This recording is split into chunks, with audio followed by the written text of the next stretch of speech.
সান্ডার মাংস খাওয়া কি হালাল? কারা খায়?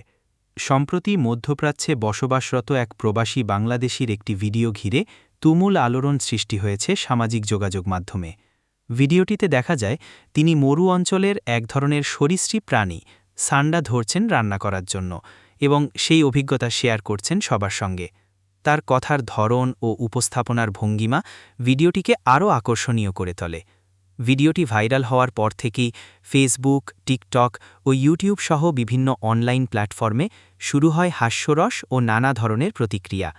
সান্ডাকে ঘিরে তৈরি হচ্ছে অসংখ্য মিম, কৌতুক ও ব্যঙ্গচিত্র। কেউ বলছেন সান্ডা চ্যালেঞ্জ, কেউ আবার এই প্রাণী খাওয়ার পুষ্টিগুণ নিয়ে মজা করছেন।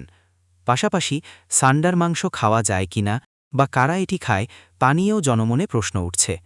অনেকেই এই ঘটনাকে নিছক বিনোদনের অংশ হিসেবে দেখলেও কেউ কেউ এ নিয়ে প্রশ্ন তুলেছেন, এই ধরনের কন্টেন্টে কি বার্তা যাচ্ছে তা নিয়ে সচেতন থাকা জরুরি কিনা। সান্ডার মাংস কারা খায়? মধ্যপ্রাচ্যের মরুভূমির বেদুইন বা স্থানীয় গোষ্ঠীর কিছু মানুষ সান্ডার শিকার এবং খেয়ে থাকেন। কেউ কেউ সান্ডার বিরিয়ানিও রান্না করেন। ভারত আর পাকিস্তানেও স্থানীয় কিছু জনগোষ্ঠীও সান্ডার শিকার করেন। মুরগির মাংসের মতো সান্ডার সাদা মাংসের স্বাদ বিবেচিত হয় এবং কিছু হিন্দু জাতিগোষ্ঠীর মধ্যে এটি একটি সুস্বাদু খাবার। বিশেষ করে লেজের অংশটি খাবারের অন্যতম আগ্রহের কেন্দ্র। প্রাকৃতিক পরিবেশে সান্ডা বিভিন্ন শিকারী পাখি যেমন লাগর, বাজ ও টনি ঈগলের খাদ্য। মরুভূমির শিয়াল ও সাপরাও এদের গর্তে হানা দেয়। ইসলামে সান্ডার মাংস খাওয়ার বিধান কি? নবী করিম সাল্লাল্লাহু আলাইহি ওয়াসাল্লামের সামনে একবার তার সান্ডা পরিবেশন করেন। তখন তিনি সেটি খাননি।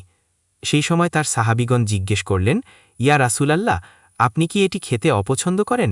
এটি হারাম? শুনুন, এই প্রশ্নের উত্তরে নবী করিম সাল্লাল্লাহু আলাইহি ওয়াসাল্লাম বললেন, এটি আমার কওমের খাদ্য নয়, তাই আমি খাই না।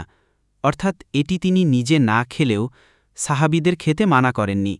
এমনকি সাহাবীরা তার সামনে খেয়েছেন। ফিকবিদগণ এই সকল হাদিসগুলো বিশ্লেষণ করে বিভিন্ন ধর্মে সান্ডা খাওয়ার হুকুম নির্ধারণ করেছেন। ইমাম আবু হানিফা রহমত বলেছেন, সান্ডা খাওয়া মাকরুহ তাহরিমি। এর অর্থ এটি না খাওয়াই উত্তম, কারণ এটা অরুচিকর একটি প্রাণী যা মানুষ সাধারণত খেতে চায় না। শাফেঈ, মালিকি ও হাম্বেলি মাযহাবের আলেমদের মতে সান্ডা খাওয়া পুরোপুরি হালাল। আমাদের ভিডিওগুলো যদি আপনার কাছে ভালো লাগে তাহলে সাবস্ক্রাইব করে আমাদের পাশে থাকেন।